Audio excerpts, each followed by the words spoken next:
Call for service.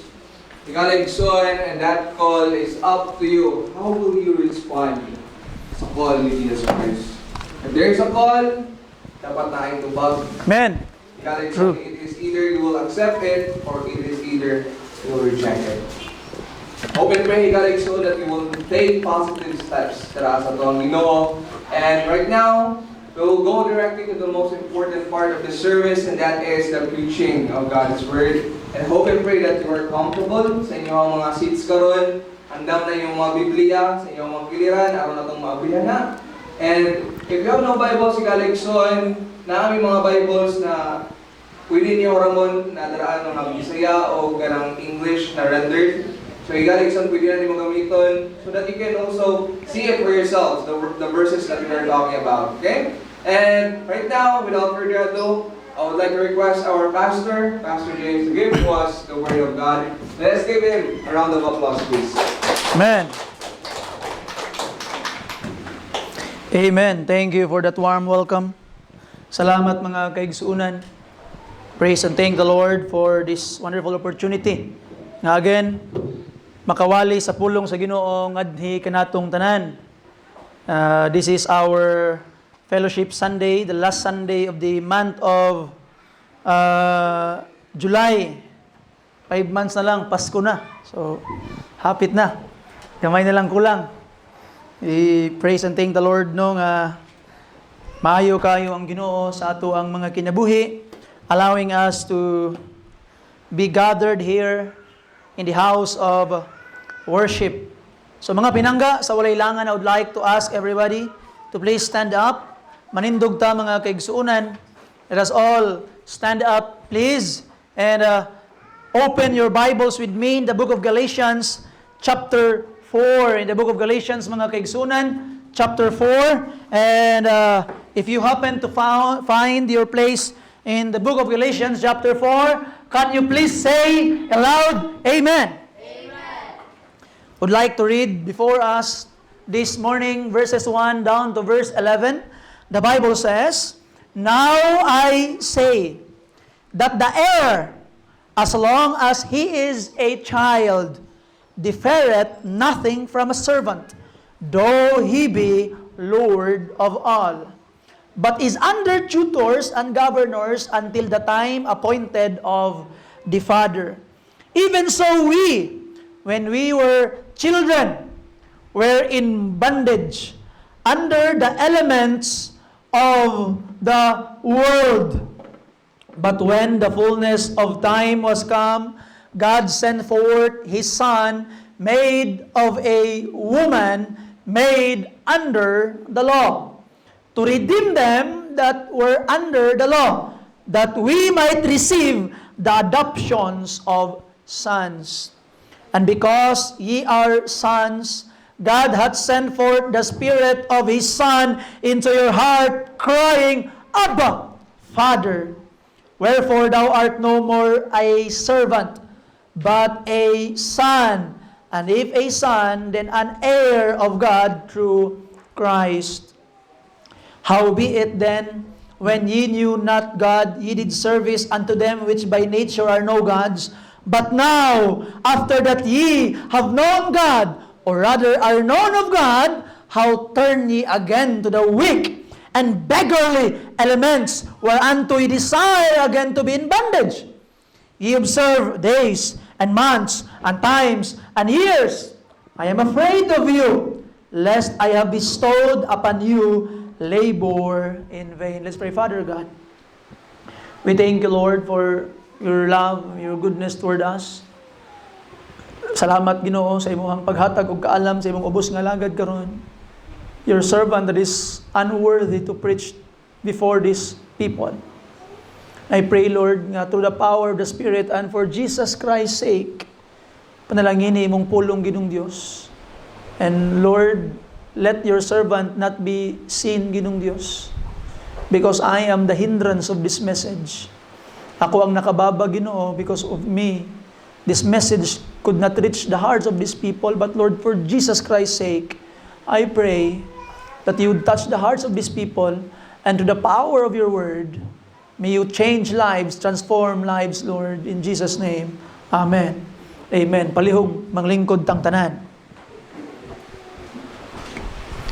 I would like to entitle the message karon mga kaigsuonan, Becoming a Real Son. Becoming a Real Son. Maybe na ka becoming a real son. Ngano day pastor na day dili tinuod nga anak. I would like to give you the context karon para inyuhang masabtan what do I mean when I say becoming a real son, mga pinangga nga mga kaigsuonan.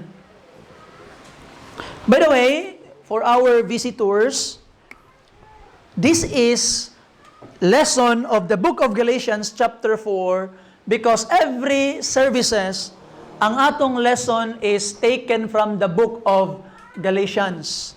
So ato nang nahuman ang chapter 1, chapter 2, chapter 3 and we are currently in chapter 4 sa book of Galatians mga kaigsuonan. Ato nang nasabtan unsa gyud ay ang pasabot ni Apostle Paul nganong gisulat niya kining maong letter ngadto sa mga taga-Galacia.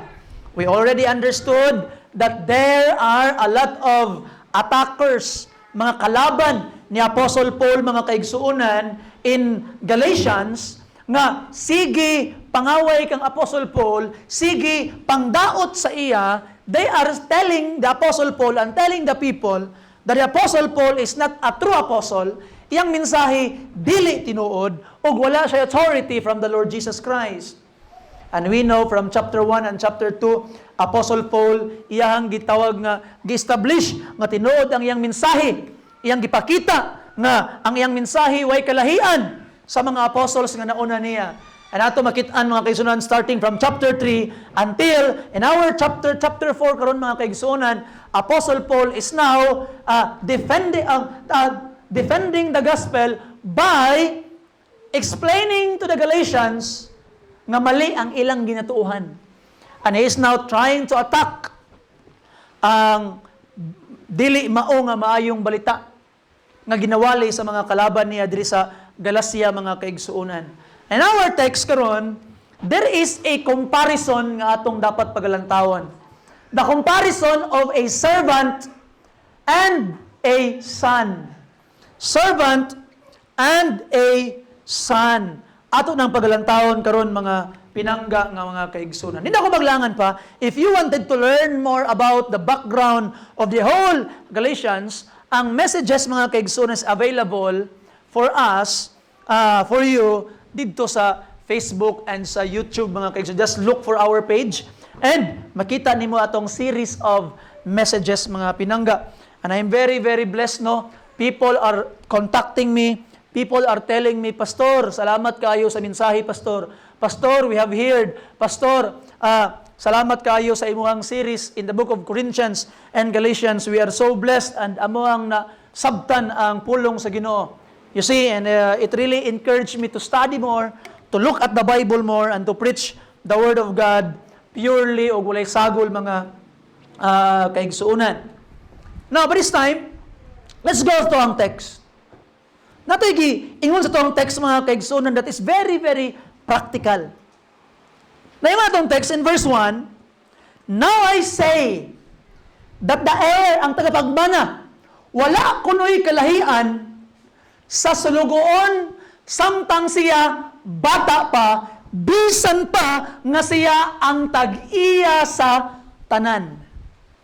Because ang anak sa tag-iya, let's say for example, na yung usa ka tawo nga pirti yung datua, ang iyang anak, samtang bata pa, walay kalahian sa mga sulugoon. Bisan pag siya ang tag-iya sa tanan, nganuman, kay kining bata, is under tutors and governors, meaning, ang magmatuto sa iya, ang magtudlo sa iya, is ang mga sulugoon.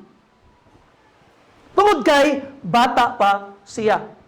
Wa pa sa kabalo kung unsaon pagpadagan ang estate sa iyang ginikanan. Wa pa sa kabalo kung unsaon pagpadagan ang negosyo sa iyang ginikanan. Wa pa sa kabalo kung unsa ang pamalakad sa kinabuhi. Isip usa ka tag-iya sa tanang kabtangan because he is still a kid. So the Apostle Paul's metaphor ngayang gigamit alang kanato karon sama sa usa ka bata nga wa pay buot, wa pa niabot sa insaktong edad, wala pa siya'y kalahian sa mga sulugoon, samtang bata pa siya tungod kay under pa siya sa authority sa iyang mga tutors. Naa siya'y nani, naa siya'y mga teachers, ginatudluan siya, ginagiya siya, and even ginadisiplina siya sa iyang mga magtutudlo. And kung atong balikan ang ilang kinaiyahan before, ang kostumbre sa mga tao before, mga kaigsuonan, pag ikaw usa ka powerful man, ang imong buhaton, musuhol kag usa ka slave, mamili kag slave, and that slave will discipline your son. Dapat ang katong slave, iyang tumanon ang tanang instruction sa maong gitawag nga slave, tanang guidance niya until nga katong anak will be in the full age. We found an example that kang Moses, mga kaigsuonan. Di ba si Moses gipaanod man sa iyang mama? Kay for 3 months din agad makaya sa iyang mama og bantay, kay ang sugo sa paraon pat iyon ang tanang mga bata in Egypt nga lalaki. And ang mama ni Moses, si Jochebed, di na niya mapunggan, iyang butang sa bulrushes nga ark ang iyang anak, gipaanod niya sa Nile River, praying nga ang Ginoo nay bahala sa iyang anak. And iyang gipaapa si Miriam, tanawa imong manghod, tanawa kung asa padulong ang imong manghod kung unsay mahitabo niya. And Miriam, ang ate ni Moses, iya pong gisunsundan, tanaw niya hanap pa yung niyang manghod. And niabot didto sa prinsesa sa Egypt nga naligo sa Nile River. Pag-abri sa sulugoon, mo ko'y paghilak sa bata, murag kumot ang kasing-kasing sa prinsesa sa Egypto. Unya ingon ang prinsesa sa Egypto nga pangita ta og usa ka babayi nga maoy mo atiman niining maong bata. Kay ako ning himuon nga anak. And Miriam said, Ma'am, excuse me, ma'am. Nangita kag mobantay ana, ma'am? Ako'y pangita na ako'y kaila, ma'am. Pila ra ba istorya mga kaigsunan pagkakuyaw kaayos Ginoo.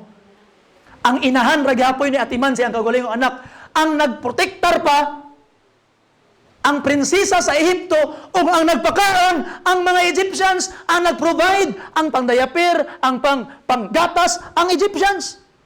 Grabe ka powerful ang Ginoo, no? But sa diha nga idako na si Moses, nibalik na sa didto sa palasyo kay mahimo na siyang anak sa prinsesa sa Ehipto ang nagmatuto sa iyang mama.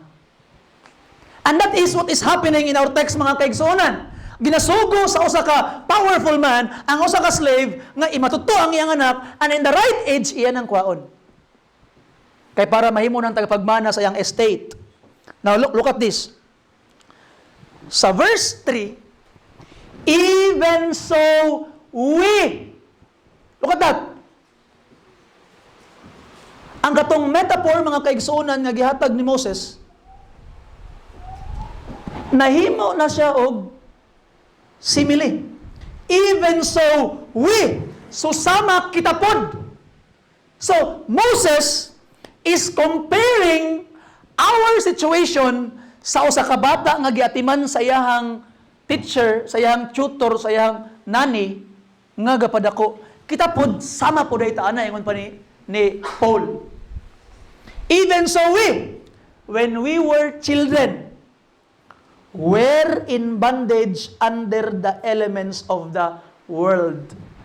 Katong bata, sa diha nga bata pa siya, bisan pag say tag-iya sa tanan siyang tagapagmana, kinahanglan magpailalom siya sa leadership o guidance sa iyahang mga tutor nga mga servants.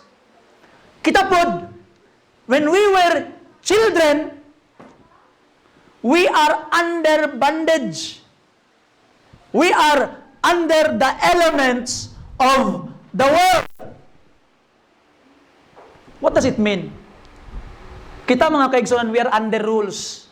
Na ilalom ta sa mga Hudiyo, na ilalom sila sa balaod. They need to obey the law, follow the law para para mahimo silang matarong, para mabaw nila kung unsang tama, they follow the law. How about the Gentiles? Ang mga hintil nga walay balaod. They're in bondage of the element of the world. Meaning, katong mga superstitious belief, katong mga tuo-tuo, katong mga Diyos-Diyos, katong mga dili matuod nga Diyos, nga ginaalagaran sa mga Gentiles, they are still under it. Ilalom ba sila ato? When they were a child. Now karon, verse 4, but when the fullness of the time was come, God sent forth His Son, made of a woman, made under the law. Look at this. To redeem them that were under the law, that we might receive the what? Adoptions of sons. Look at that. In the fullness of time, sama atong bata, nga ang iyang ginatuman, katong slave, katong sulugoon nga naka-assign sa iyang nga maatiman, mo to iyang ginatuman, may mo disiplina niya, but in the fullness of time, kwaon na siya sa iyang papa, kay para himuon na siyang official nga anak, kay para siya na ang mahimong tagapagmana sa tanan. Pag makuha na siya atong iyang papa, siya na ang tagapagmana, katong slave nga iyang tutor, wala na'y karapatan nga mangoreksyon niya, wala na'y karapatan nga mga saba niya, modisiplina niya, nga naman, because he is already the owner of everything in his right age. Kita pod, before, nahimot ang sulugoon sa balaod. But as a Gentile, nahimot ang sulugoon sa atong mga tuo-tuo, sa atong mga tinuuhan, atong mga superstitious belief, sa bisan pag-unsang butang nga, wa gyud taon na mao, na ilalom ta ato. But in the fullness of time, gipadala sa Ginoo ang iyang anak, made of a woman, made under the law, kay para lukatunta, gikan sa pag-slave sa atua, gikan sa pag-bondage sa atua, atong elements of the world. And when Christ came, nito na kang Kristo, nakahawa na ta ato nga pagkapiriso, nakahawa na ta ato nga servanthood, nakahawa na ta ato nga bondage mga kaigsunan. And in Christ, we are already a real son of God. Through the Lord Jesus Christ. So wala na'y katungod ang balaod nga mo-demand sa ato, wala na'y katungod ang mga superstitious belief, di na ka mobalik ato nga mga tuo-tuo. Nga naman, you are already free and become a real son, real tagapagmana in Christ. You see? Now mga kaigsuunan, the Bible says, after Christ came, we might receive the adoption of sons. Kaning word nga adoption, misunderstood nato ni karon. Ako ning dapat i-explain para inyong masabtan unsa yung meaning aning word nga adoption. Sa atong panahon karon, ang word nga adoption pananglitan na ay bata, dili nimo kaano-ano, uy, ako nang adapon, ako na lang na imong anak, mo na atong adoption. Tama? Pero in this context, and in the time of Paul kaniadto, lahi ang meaning sa adoption. Ang meaning sa adoption sa una, imong adapon ang imong kaugalingong anak. How does it work, Pastor? In ani. Di ba, remember ninyo kung yung kanina? Nga ang mga bata, while they are still young, they are still under their tutors.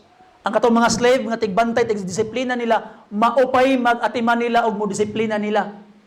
But in the right time, around the age of 14 to 17,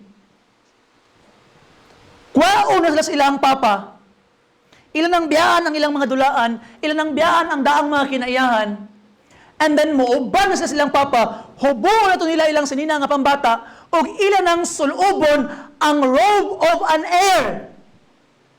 O sa diha, na sila kitawag nga ceremony, nga adoption ceremony. Meaning, ang katong adoption ceremony, kay usahay ang mga amo kaniadto daghan mag mga anak sa pipila ka mga babae. Inana mang mahitabo sa una. Unya ang adoption ceremony, pananglitan ang usa ka amo nasay napulo ka buok anak nga lalaki. Katong nga mga anak, they are all offspring, children, but they are not all sons. Okay? Nga naman, kay in the day of adoption, katong mamili ang amahan og isa ka anak nga lalaki og iya ring ingnon nga I will adopt you today, meaning officially katong iyang anak nga iyang gipili mahimong officially nga tagapagmana sa tanan niyang kabtangan. Mao nang adoption day kaniadto. Sa ato pa mga pinangga nga mga kaigsuonan, kita di ay through the Lord Jesus Christ giadaptas Ginoo, meaning gustos Ginoo nga mahimo tagapagmana sa tanan nga iya sa Dios. And we say amen to that. Amen. You see? We are heirs. Heirs of God through Christ. Verse 7, wherefore thou art no more a servant but a son, and if a son, then an heir of God through Christ. Tagapagmana. You see that? So pagkanindot kaayo, no? Kaya ang tao, mga kaigsoon, naon mo ang Bible, in Acts chapter 17, open your Bibles there please. Acts chapter 17, verse 28. For in Him we live, and move, and have our being, as certain also of your own poets have said. Tanawang ingon sa poet, nga gi-approve ni Apostle Paul, for we are also His what? Offspring. So every human being, ibabaw sa kalibutan, are offspring of God. Kitang tanan, mga offspring of God. Mga anak sa Dios in the sense nga ang Dios mo'y nagbuhat nato. Offspring of God. But not all are sons of God. Ang tanang tao, offspring sa Ginoo, pero dili tanan sons of God. Kanus alang man ang tao mahimong son of God through the Lord Jesus Christ. John chapter 1 verse 12. Sa Bible? But as many as kisa nang Him? Jesus Christ. But as many as receive Him, to them gave He power to become the what? Sons of God. Even to them that believe on His name. All of us are offspring of God, but you can only become a true son of God pinaagi kang Jesus Christ. Amen. Pastor son ra lagi pastor. Wala lagi daughter pastor. Gansay kay may mga babae may pastor. Anong sons raman? O may daughter. Sugot mo na mga kababayanan, sons raw ay daughter. Remember, in our previous lesson last Wednesday, kung tanawan ni mga kaibigan in Christ, verse 28, chapter 3, verse 28 sa Galatia, there is neither Jew nor Greek, there is neither bond nor free, there is neither male nor female, for ye are all one in Christ. Sa ato pa, pag-abot sa promise, when we talk about in the context of the promise and salvation, mga kaigsunan, atubangan sa Ginoo, wa nay anak babae, wa nay anak na lalaki. In our context, na babae na lalaki. We are created as man and woman. But in the context sa saad o sa tagapagmana, kay kaniad tumanggod, in ancient Israel, ang mga babae walay labot sa mana. Kaniadto. Mga babae way labot. Luoy kay mga babae. Ang naalay mana is ang mga lalaki. Tanawa ang 12 tribes of Israel na mention ang usa ka babaeng anak si Dinah. Pag-abot pa dito sa pag-abot pa dito sa Promised Land, sa Canaan. Nawa mo'y nabasa nga gitagaan og bahin yuta si Dinah? Wala. Only the men nga mga anak ang naibahin. Luoy kay mga babae sa una, way bahin. Pero karon mga kaigsunan, in Christ, you have the right of the son. Bisan pag babae ka, ang imong katungod sa usa ka anak nga lalaki. Wa nay kalahian sa panahon ni Kristo. When it comes to promise, it comes to being an heir of God, mga pinangga. Provided mahimo kang adopted. Nay mga tao lagi, dili ko adopted sa Ginoo. Akuan ko gitawag nga son of God, anak ko sa Ginoo. No. Wala ka kasabot kung unsay meaning sa adopted sa Bible. Ang adopted sa Bible, mga kaigsuunan, is ang imong kaugalingong anak, imong gitagaan og right of adoption, meaning gihimo nimo siyang tagapagmana sa tanan. You see that? Now, look at this in the book of Romans chapter 8, mga pinangga. Romans chapter 8, sa atong mga Bible palihog. Verse 15. For ye have not received the spirit of bondage again to fear, but ye have received the spirit of adoption, whereby we cry, Abba, Father. Ano? Anak na kas Ginoo. And 17. And if children, then what? Heirs. Heirs of God. And joint heirs with Christ. You see that? Tagapagmana sa Dios o kauban nimong tagapagmana si Jesus Christ, mga pinangga. Anak ka sa hari, anak ka sa Diyos, and listen carefully. One day, you will own everything in the universe kay anak ka sa Diyos. Pobre man imong kahimtang karon, pero ay kabala ka, padayon tuo salig sa Ginoo, ma-experience ra nimo ang tinuod nga kadagaya. Even trillion is not enough to explain it. Kaya nga naman, tanan ka, tagapagmana ka sa Diyos, ang tibuok nga iya sa Diyos, imo na pod kay gihimo kang anak sa Diyos, pinaagi ni Kristo Jesus. That's the day of your adoption. That's why, mga offspring ta sa Ginoo kaniadto, but if you would believe and receive the Lord Jesus Christ, it will be the time that you will become a real son, an adopted son, meaning a son who has the right to be the heir of everything. And we say amen to that. You see? And para ato yung ma-feel nga anak tas Ginoo, nagibuhat ang Ginoo, verse 6, and because ye are sons, God hath sent forth the Spirit of His Son into your hearts, crying, Abba, Father. Mauna mga pinangga kanang word nga Abba, amin na, Daddy. Mabitaw na, pag mag-ampo, bitaw ko, sometimes I pray the our Father. Diba, amahan na mo, anak ka sa mga langit, pagdaygo ng imong ngalan, umabot pa unta imong gingharian, kay kini maingon man, sa langit, o kini maingon man diri sa yuta. Na ako ang ginapulihan ang our Father, or ang among amahan nga sa langit. Akong ginapulihan, kay akong tawag sa akong papa, kay papa man.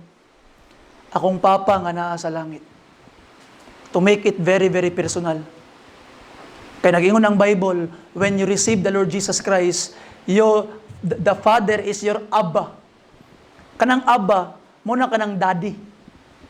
You see, ang mga bata nga mga Hudiyo sa Israel, pag mulakaw ang ilang papa, pag uli silang papa, Abba, Abba, Abba, meaning Daddy, Daddy, Papa, Papa. You see? Dili kinato ma-feel ang amahan.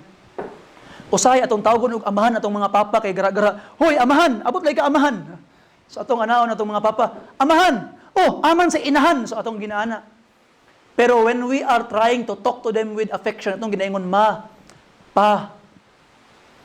That's why there are times I pray, Lord, Papa, akong papa nga naa sa langit. You see? So atong makita mga pinangga, mga kaigsunan, you have this relationship with God pagkanindot. Ikaw nga magkasala, ako nga dautan, ako nga usa ka tawo nga dunay daghang mga sala, ikaw nga dunay daghang mga sala, dunay katungod, gitagaag katungod nga mutawag sa tag-iyas tibuok kalibutan, sa creator of everything, mutawag og Papa, Father, Abba. Great opportunity mga pinangga. Great opportunity. You see? Now, going back in our text mga kaigsuunan, karon nga nahimo ng anak, ang argumento ni Paul karon, verse 8, sa mga taga-Galasya, how be it, then when ye know not God, ye did service unto them which by nature are no gods. Katong wala pa ninyo nailhan ang Dios, pinagi kang Kristo, nangalagad mo, adtong mga dili Dios, nangalagad mo sa mga Dios, nagsimba mo mga dili tinuod. Ang inyong pamaagi, di mao. And look at this. But now, after that ye have known God, or rather are known of God, karon nga nakailan na mo sa Dios, karon that you are already a real child of God. Ngun pa niya, how turn ye again to the weak and beggarly elements whereunto you desire again to be in bondage. Nganong mubalik naman pud mo atong mga pagkasulugoon. Kaniadto, sulugoon mo. Kaniadto, slave mo. Unya, nahimo na mong anak to the Lord Jesus Christ. Karon imbes na himo namong anak, nganong mo balik naman pud mo atong pagka-slave? Nganong mo balik naman pud mo atong pagka-beggar? The beggarly elements of the world, meaning, ang ingon ni Apostle Paul, ang atong mga superstitious belief, ang atong mga tuo-tuo, ang mga butang nga dili tinuod is beggarly and weak, meaning di makatabang sa imo. It's weak. Kung naila-ila na nimo si Kristo, ay nagbalik atong mga daang kinaiya, ay nagbalik atong mga daang pamaagi, ay nagbalik atong mga tuo-tuo, mga kaigsunan. You see? Verse 10, tanawagan niya yung Paul, ye observe days and months and times and years. Nagabantay mo anang mga adlaw, nagabantay mo anang di ta pwede nani, di ta gitawag pwede magkuan kay lingin ang bulan. Di ta pwede manilihig kay gabi na. Gitawag na di ta mapagawas og kwarta kay gabi na. Gitawag kay inani. You see that? Those are beggarly elements. Di ta mo balik dito. We are already children of God. Amen. Nganong mo balik pa ta ato nga mga butang? You see? Observing times, observing days, yung pa ni Apostle Paul, ay na. Kanya ingon ni Apostle Paul sa ilaha mga kaigsunan, verse 11, I am afraid, nahadlo ko sa inyo, lest I have bestowed upon you labor in vain. Kay basing nasayang lang akong pagpaningkamot nga masangyawan mo sa kamatuoran, kay dili tinuod ang inyong pagtuo, kay di ka mo balik og tinuod imong pagtuo. You see that? So mga pinangga, that is what is the context and the drive of verses 1 to 11 of chapter 4. Now let's go sa application. Tanawon, tulo lang kabutangan, very very short. Tulo kabutang mga kaigsunan. Di ba ato na nasabtan nga dili pasabot nga offspring kas Ginoo, you have the right of a son. You can only have the right of a son if you already is adopted through the Lord Jesus Christ. Now, number one mga kaigsunan, kay anak namang kas Ginoo, our service becomes a celebration, not a mere service alone. Ministry becomes a celebration, not a mere service. You are no longer servant. Di ba usahay kay ganahan kay ta magpatawag og servant of God? Pwede na i-appeal, Brad. Apil pag migstorya kay para makabalumi ba? Mura importante lang ganyan yung istoryahan lagi. Apil mi. Okay? Okay? So, ato makita mga kaigsuunan, you are no longer servant of God. Di na lang ka-servant karon. Before, you are servants of God. Before, sulugoon na ka sa Ginoo. Tanawa kayong John chapter 13 mga kaigsuunan. Open your Bibles there. John chapter 13. Open your Bibles there. Verse 13. Ye call me Master and Lord, and ye say well, for so am I. Ngayon Jesus Christ. Gitawag ko ninyo Master and Lord, og tama inyong ginabuhat because am I. I am your Master. But look at this. Pag abot sa chapter 15, verse 15. Henceforth, I call you not servants. Di ta na mo tawgon og servant, ingon pa ni Jesus Christ. For the servant knoweth not what his Lord doeth, but I have called you what? Friends. Nitubo na. So you are not just a servant of God, you already is a friend of God. Now karon mga kaigsunan, wa lang kay gipabutang sa friend, gipataas pagyud sa Ginoo. Tanawa ang chapter 20 verse 17 sa John. Chapter 20 verse 17. Jesus saith unto her, touch me not, for I am not yet ascended to my Father, but go to my what? Brethren. Brethren. So igsoon, human sa kamatayon ni Jesus Christ, pagkabanhaw niya, dili na servants ang tawag niya sa iyang mga apostles, disciples, dili na friends. Pagkahuman niya, kay na-fulfill man ang need for your adoption sa pagkabanhaw niya. Pagkabanhaw ni Jesus Christ, ang tawag na niya sa iyang mga disciples is brethren. Brethren. Hebrews chapter 2 verse 10, look at this. Hebrews chapter 2, verse 10, mga kaigsuunan. For it became Him for whom are all things, and by whom are all things, in bringing many sons into glory. You see? He brought many sons into glory. And look at this, verse 11. For both He that sanctifieth and they who are sanctified are all one. For which cause He is not ashamed to call them what? Brethren. Maigsuon. Mauna, ang kaning mga bata, nga mga gagmay, ako silang gina-discourage mo tawag og Papa Jesus. Di ba? Because nanda na to, we call Jesus as Papa Jesus. And muna akong ginaingon sa mga bata, langga, atong likayan lang ang kanang wala may dautan that you would call Jesus as Papa Jesus. But Jesus is not Papa Jesus. Kaya kung Papa si Jesus, igunsa nimo si Mary. Lola Mary na. You see? And Papa si Jesus, how about the Father of the Lord Jesus Christ? You see? Ang giingon sa Bible, mga kaigsuonan, Jesus called us brethren, mga igsuon, kay siya ang kamagwangang anak sa amahan. Og pinaagi sa kamagwangang anak, kita gitagaag katungod nga mahimong anak. That's why in the Bible, Jesus Christ is our eldest brother. You see that? Ano karon mga kaigsuonan? Tungod kay anak naman ka sa Dios, wala lang kagitawag og servant. You are a son. Ang mga servant, nagatrabaho kay wala sila choice. Nagatrabaho nga naman kay gahulat lag sweldo. Pero ang anak, nagatrabaho man siya. Tungod kay part siya sa family. Pananglitan God, ang imong papa inchik ka negosyante. Kung ang imong papa mga kaigsuonan, patrabahon ang usa ka tawo nga di niya kaila didto sa iyang cashier, pananglitan lang. Kinapatrabaho ito niyang tawhana, nga naman kay iyang inaswelduan. Pero ikaw, kung anak ka atong incheck ka negosyante, ginapatrabaho ka niya, kay ginaandam ka niya, nga mumana sa negosyo. Naikalahian. You see? So ikaw karon mga kaigsuonan, nagaserve tas Ginoo, you are here in Sunday, not because you are servant of God, you are here in Sunday because you are part of the family of God. Part kas pamilya sa Ginoo. Wala ka diri nag-serve, nagtrabaho nga naman tungod kay servant ka, nag-serve ka nga naman kay part ka sa pamilya. You see that? Big difference mga kaigsuonan. Big difference. You see?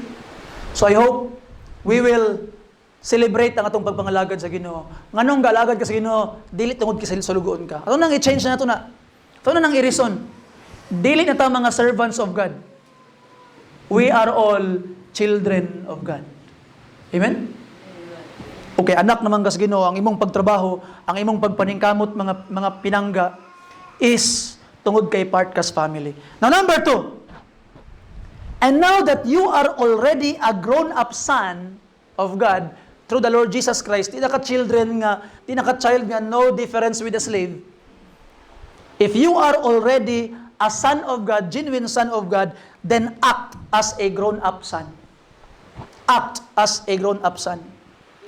Now, naay usa ka mali kaayo ang atong mga ginikanan karon sa atong panahon. And this is a very, very big mistake, and I have seen it from a lot of parents in our time today.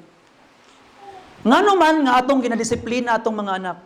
Nga naman nga atong ginabunalan, ginakasab-an, ginadisiplina. Why? Because we are preparing them in the future nga one day, sila na ang mubarog sa ilang kaugalingon.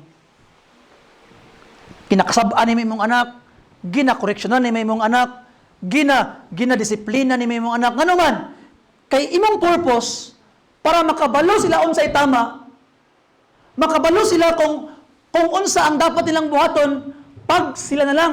And one day, muhunong nakagkasaba nila, muhunong nakaog pangoreksyon nila, adtong panahon nga naan na sila sa tama nga edad.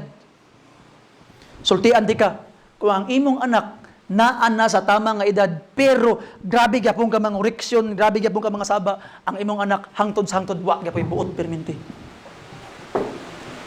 Tinood na. You see? Kaya ang purpose why we discipline them while they are still young is to prepare them one day nga makabarog na sila. And if they are already in the right age, tagain na sila gamayng freedom. Coach ka na lang nila. Pastor, mahadlok manggug ko, pastor, nga basin unyag madasmag o di na madasmag, di na makatuon. Sometimes ang tao kinahanglan madasmag para makabalo kung unsay tama. You see?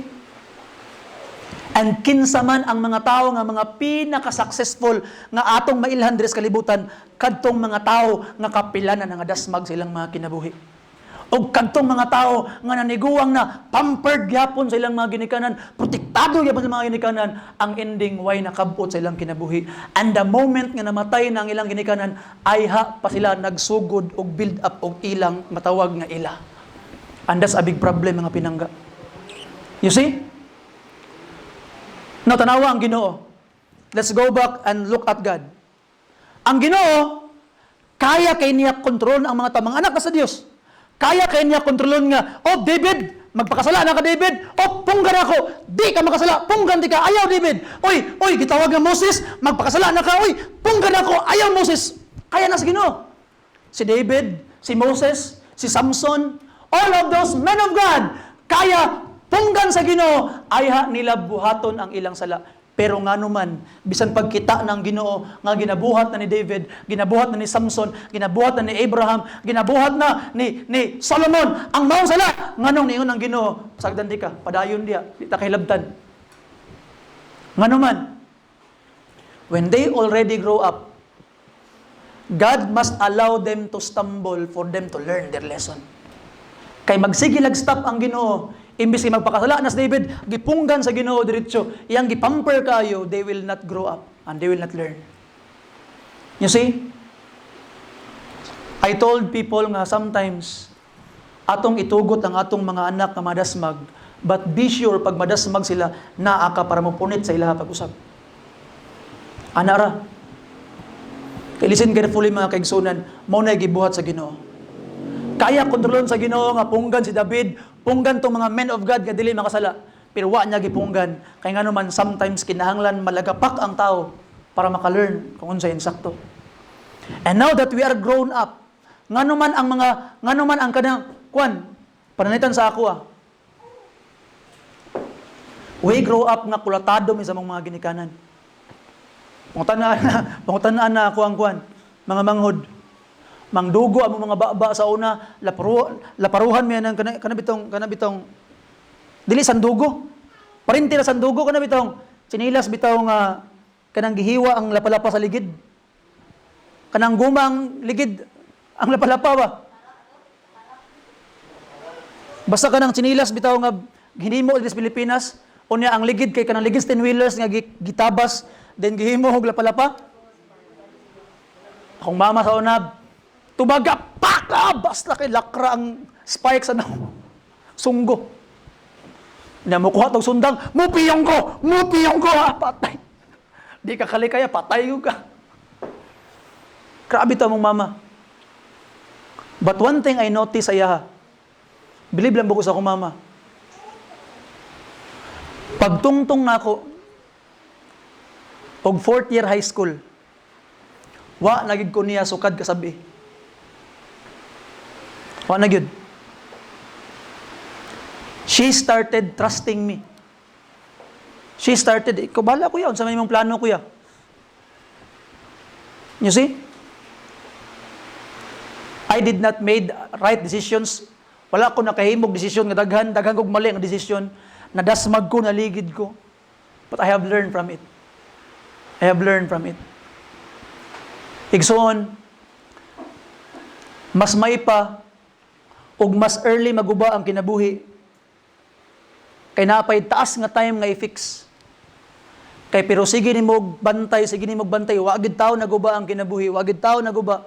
Pero sadyang wa na ka didto pa naguba, wala na time nga i-fix.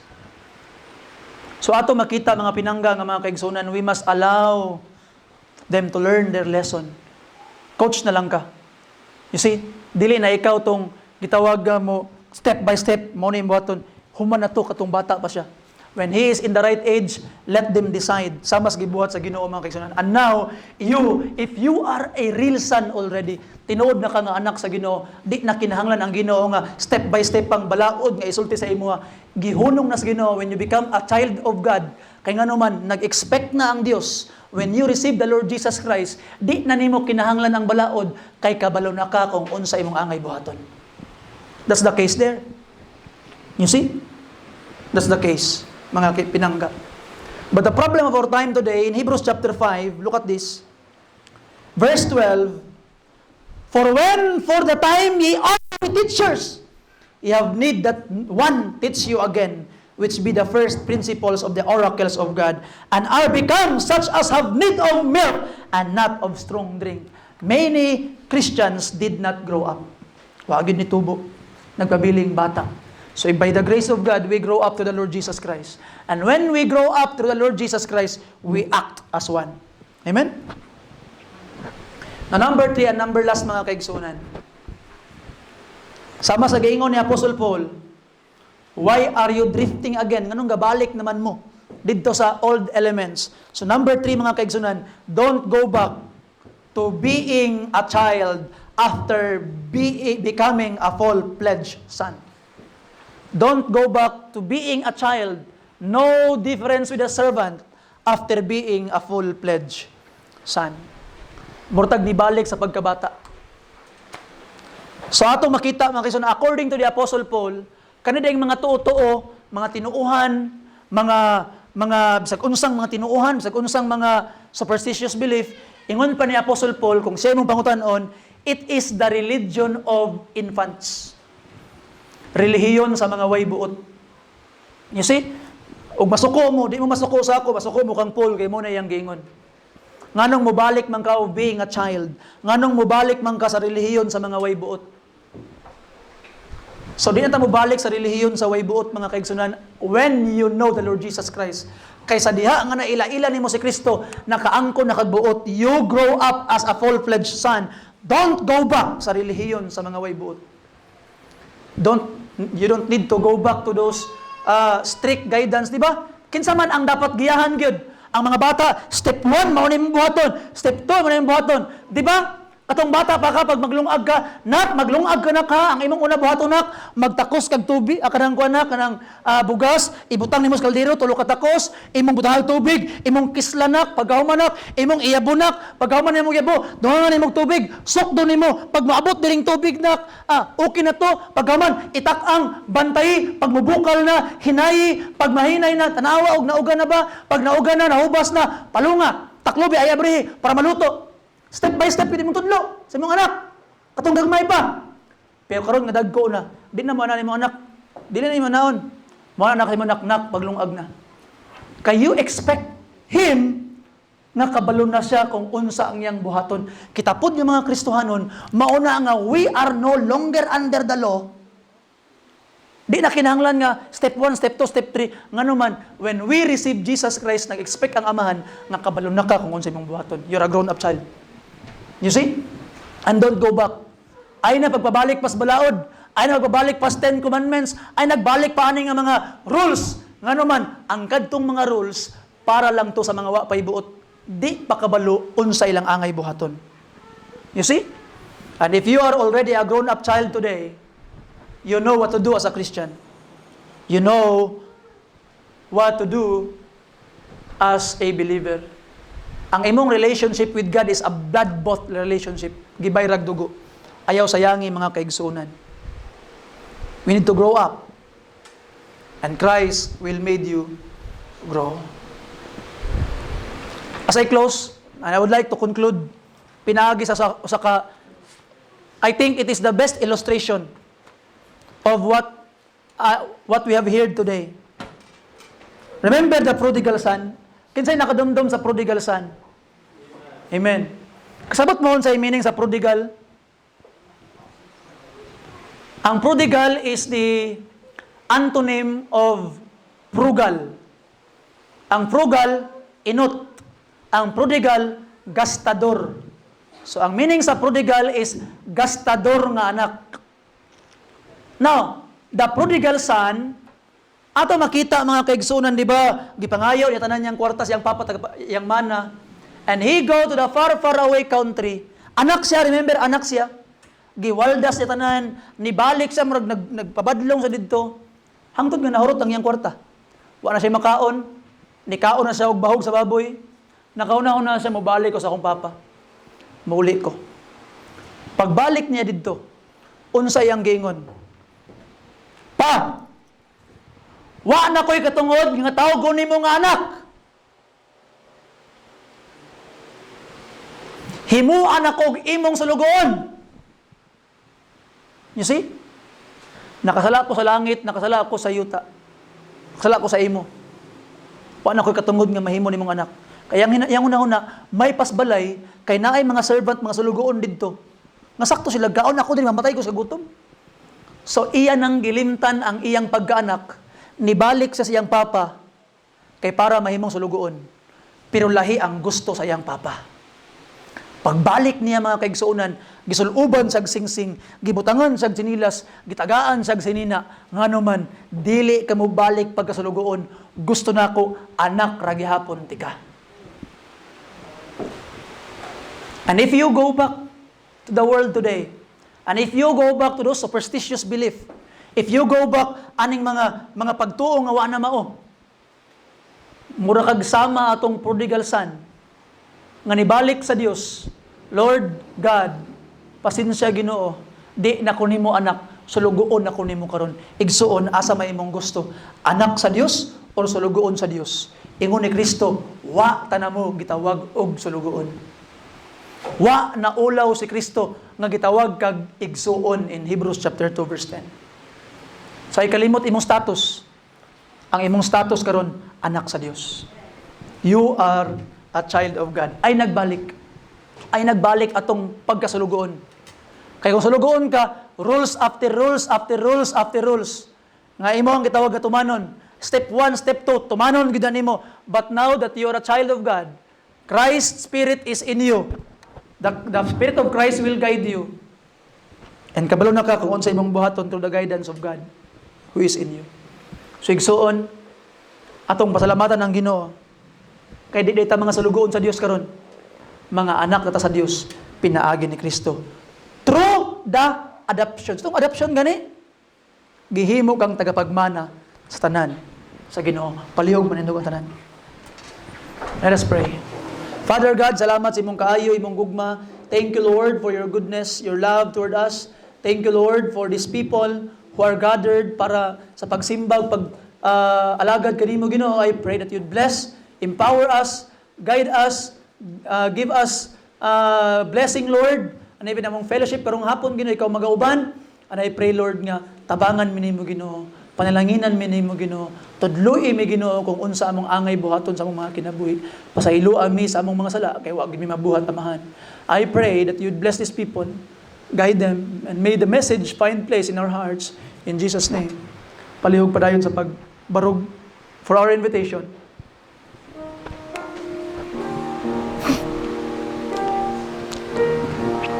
Igsoon.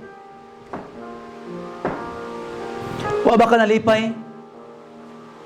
Nga dili lang kay sulugoon ang tanaw sa Ginoo sa imuha. Sometimes sarba atong tanaw sa tong kagulingon kay mga sulugoon sa Ginoo. Lord, sulugoon ko nimo Ginoo, ako ang imong ubos nga sulugoon Ginoo. Mana ba kita pirminti? Pero niya na ang Ginoo sa imuha. Hoy, nak. Dili lang ka sulugoon nak. Ayaw kalimot. Anak tika.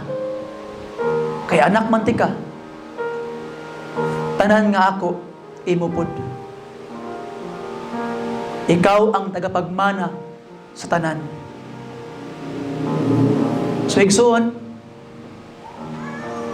as we sing verse 1 karon, basing na sa tuwa karon diri, nga dili pagid officially makaingon ka nga anak na ka sa Dios. You are still a child. Wa pagid nimo nadawat si Jesus Christ as your Lord and Savior. Wa pa nimo nahibaw-an nga pwede kang maluwas pinaagi niya. Igsoon, pwede ka maluwas karon. Dawata si Jesus Christ as your Lord and Savior. Surrender imong kinabuhi sa iya. Luwason ka niya. Palangga kay kaniya. Ayaw sugot nga sa lugoon ra ka. anak ka niya, himuon ka niya ang anak karon, pinagi kang Kristo. Duol niya. Sa imong lingkuranan, o diri sa tubangan, you can kneel down sa tubangan. Kung ingna ang Ginoo, Lord Jesus, dawaton ti ka. Himo akong anak. Para ni sa imo ha, basing gusto ka maluwas, ma-sure kasi mong kaluwasan. Verse 1, Brother Lawrence, please. Ikson, naba sa tuwa karon diri?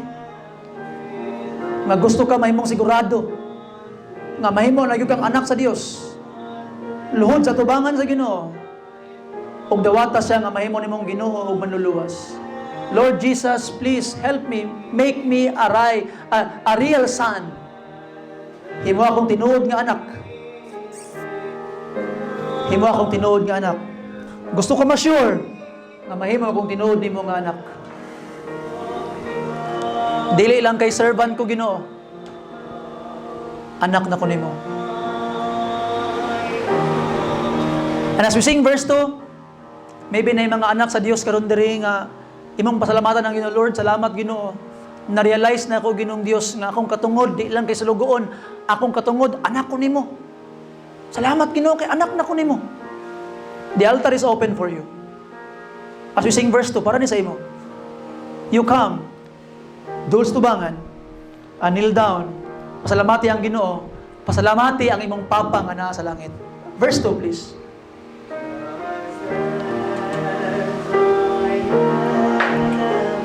You come and kneel down before God.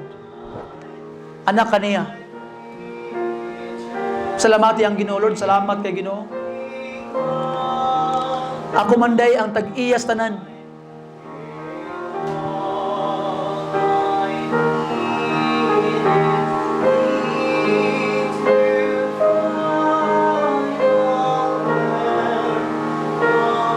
Pinahagi kang Kristo Jesus.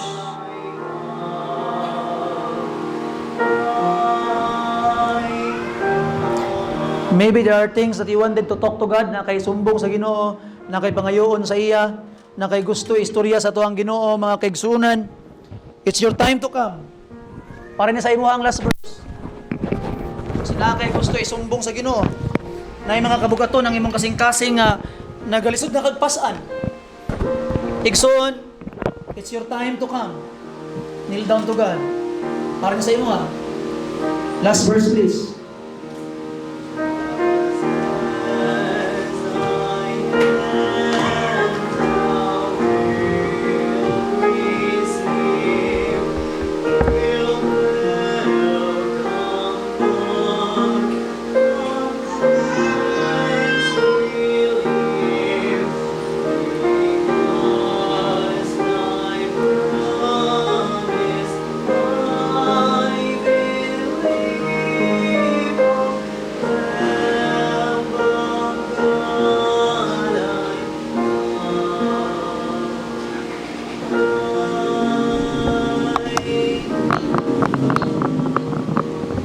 Let us pray. Gracious and Heavenly Father, Amahan, salamat Ginoo sa imong kaayos sa among mga kinabuhi. Thank you, Ginoo Lord God, for the word that we have just heard. We pray, Ginoo Lord God, that it would find a special dwelling place in our hearts. It is great privilege, Ginoo Lord God, for sinners like us to be called your son, your child.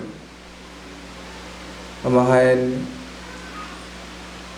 tabangi kami. Wala dyan may kabalo, Ginoo, kung unsa akong dapat buhaton to live up to this role, to this status na imong gihatag ka namo. If there are anyone sa mga meds karon ng Ginoo na wala pa nakasigurado if he is or she is a son or child, Amahan, we pray that you would enlighten him, tagay siya og enlightenment to understand how to be a son, to be a child of God, and that is by believing in our Lord and Savior Jesus Christ. We understand, Ginoo God, that we are children of yours. That's why we can come to you in prayer, asking, Ginoo, whatever we need, because you are a Father who hears our prayers. Ginoo, salamat kayo sa imong kaayo sa mga kinabuhi, for the mercy and the grace that you have abundantly provided sa mga kinabuhi. As we leave this place, Ginoo Lord God, allow us to enjoy, allow us, Ginoo Lord God, to retain all the things that we have just learned karong kabuntagon, and even, Lord God, in our lunch fellowship, give us joy and fellowship together with our brethren. Ginoo, salamat sa imong gugmaw kaayo. And, Ginoo Lord God, if there are any brethren, Ginoo Lord God, who have received the Lord and Savior Jesus Christ this morning, we pray, Ginoo, that imo pang patubuon siya, amahan, and allow him to serve you. Salamat, Ginoo, sa tanan. This we ask in the mighty name of our Lord and Savior, Jesus Christ. Amen. Amen. Galayigsoon, you may now proceed dito sa children's department. Dito may tabo